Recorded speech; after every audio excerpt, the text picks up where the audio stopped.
قررنا النهاردة ان احنا نعمل سلسلة فيديوهات جديدة بعنوان اندومي مصري. يعني احنا في كل الفيديوهات الجاية هنستخدم حاجات مصرية، نكون هنعمل اي وصفة او اندومي. والنهاردة هنعمل اندومي كارليتو اللي هو بديل دوريتوس. اول حاجة هنحتاج حلة ونحط فيها مية، وهنحتاج اندومي وكارليتو. نحط الكارليتو في المية وهنحط توابل الاندومي ونقلب شوية.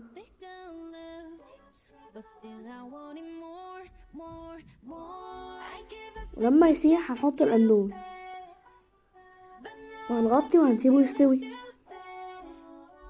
وهنحط توم باودر، بصل باودر، فلفل اسود، وملح وشطة، طبعا اختياري، اللي يحب شطة يحط. وهنقلب كله مع بعضه. ما تنسوش اللايك والسبسكرايب، تعملوا لايك وسبسكرايب وكده هيبقى جاهز الاكل. سلام. وطبعا ما تنسوش اللايك والسبسكرايب، ولو حد عنده اي فكرة يقولها في الكومنتات واعملها فيديو الجاي. سلام.